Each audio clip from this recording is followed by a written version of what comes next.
When I left Riverdale, I was a basketball coach and I was starting a business, and I didn't have an explanation of service. I didn't have a selling system. I didn't have a follow-up. I didn't know how to get referrals. I didn't really know how to even get customers. And I'm like, what am I going to do? Now, all my income is predicated on me. I got no insurance. I got no lines of credit. I got no loans. My biggest customer canceled on me because they were running into money problems. Now I got no income coming in. I'm like, what's the fastest thing I can do to generate some money? What's the number one thing I can do? How many of y'all been there before? Like, man, I got to produce some cash, man. Like, I got a business, and I don't have any money. And I was making money. It wasn't a lot, but at least I was making it, and I had some insurance. And I said, what if I took a meeting with the 50 most successful people in my city? And they just gave me coaching and wisdom. And so I literally sat down and made a list of 50 people in the big metropolis of Murfreesboro. And I said, who are the most successful people in this market? And I reached out to them one by one. 46 of them took a meeting with me. There were 4 that were too big time. But 46 of them said, yeah, I'd be happy to spend 15 minutes with you. And I'd sit there and I'd take a notepad and I'd just ask questions. How did you become so successful? What's your best customer getting strategy? How'd you build your company? How did you create this product? And I'll just sit there and just take notes and take notes and take notes. And at some point, they stopped talking.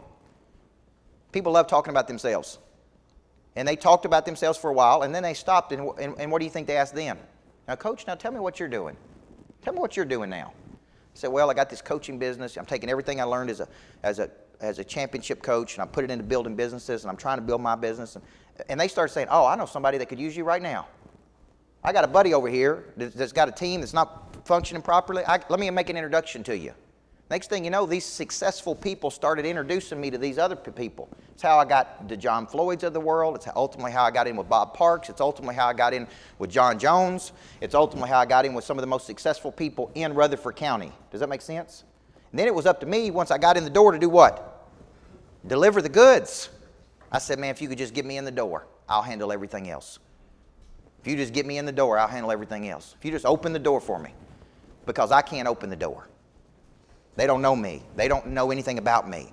So when you start thinking about these group of people, you may be calling on people all day long, but all relationships are not equal in the business world. Like Ethan, when he's talking about his top 25 people, I'm guessing a lot of those people are high net worth people that are investing a lot of money. Okay? They should get special attention, yes or no? Your top clients should get more attention from you. They should get special access to you. They should get more perks from you. Okay? Now, I remember one year I got a birthday card from my insurance agent, which was a State Farm agent, but I never heard from him. And I called him and I said, hey man, how's it going today? He said, it's going good. And I said, you know what today is? He said, no, Coach, I don't. And I said, it's my birthday.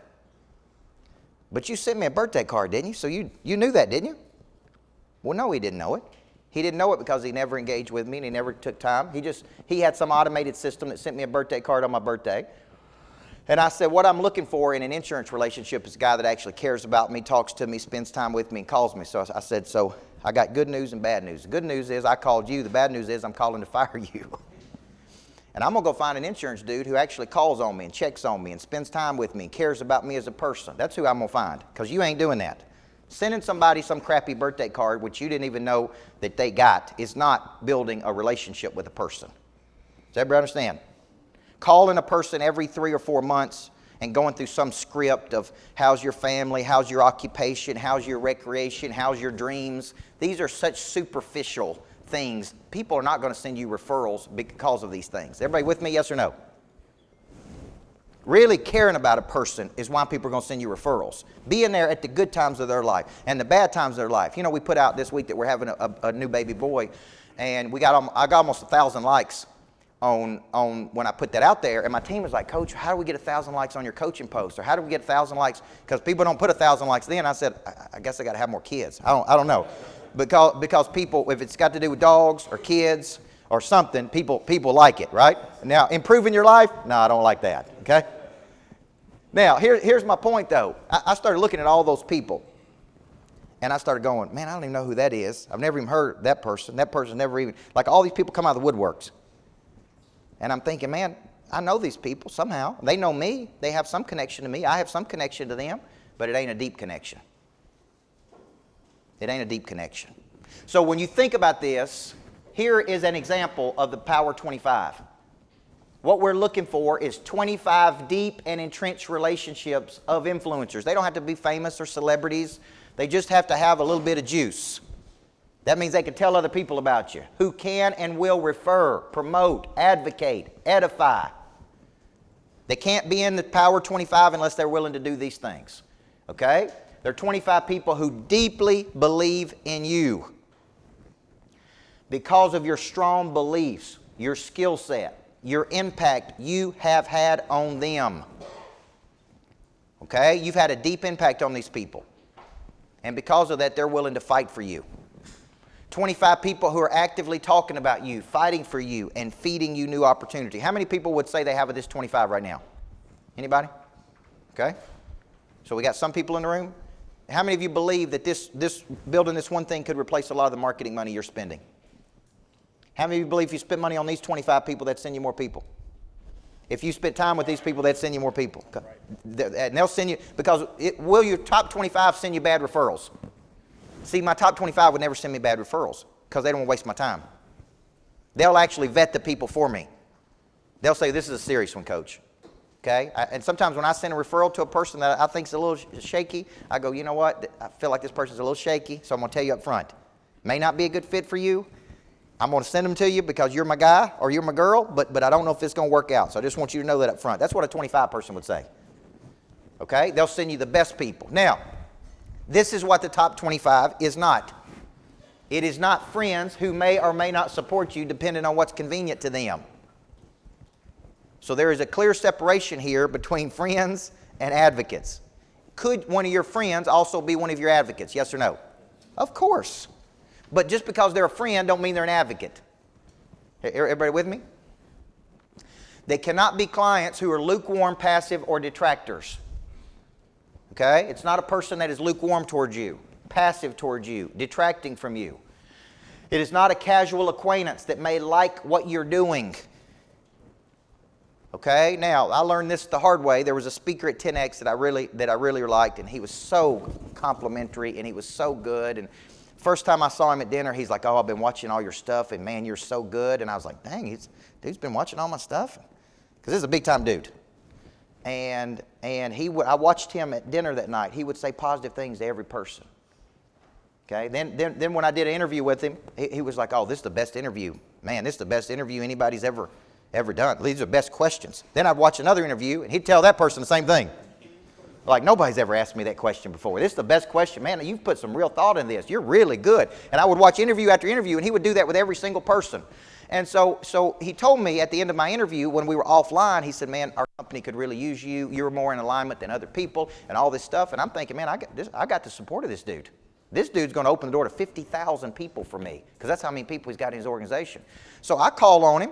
I start calling on him. Hey, man, remember when you told me that you're going to open the door and we're in alignment with each other? And, you know, he was like, well, you know, I don't really make that decision. And somebody else did this, and we're doing our own thing here. And I'm like, well, we just had this conversation last week. Like, I met you at 10X. You told me I was really good. You told me you watched my stuff. We're totally in alignment with each other.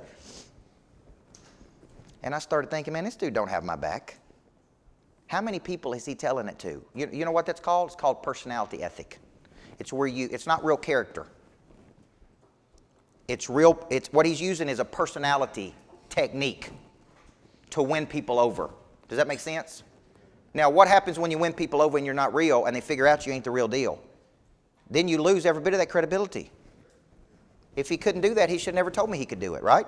So I really walked out of there going, man, I just can't even listen to this dude. I can't watch his stuff. I can't buy into him. I don't care how much influence he's got. Like I can't figure out if he's real or not. Everybody see that? So some people will tell you, oh, I'm sending you referrals. Oh, I'm talking about you. Oh, I'm fighting for you. And then they never do any of that. They never send you one person. They never talk about you to another person. They never give you, right? What you're looking for is true character people. Everybody see that? Not personality techniques, okay? Now, so he was a casual acquaintance to me, which I mistook for an advocate, but it's kind of silly because we didn't even know each other to be advocates of each other. It's kind of silly on my part to even believe that. Any person in your sphere that only says positive things about you when asked or solicited. Now, I'm going to put this in a category, a promoter. A promoter is a person that says good things about you, but somebody has to ask them about you. It's like, who did you use? Use them. Was it good? Yes. That's not an advocate. An advocate is telling people, you need to be using my dude. You need to be using my team. You need to be using my group of people. You don't need to use anybody else but this, okay? Now, so I want to stop right there, and I want to go to 10 people with you. So if you have 5, based on what I've told you, would the first 5 even qualify? Based on the criteria I'm giving you. Would the first 5 even qualify? Okay? Now I want you to write 5 more. If you're building out your 25, now I want you to write 5 more people that you think need to be in this list. Now let's get to 10.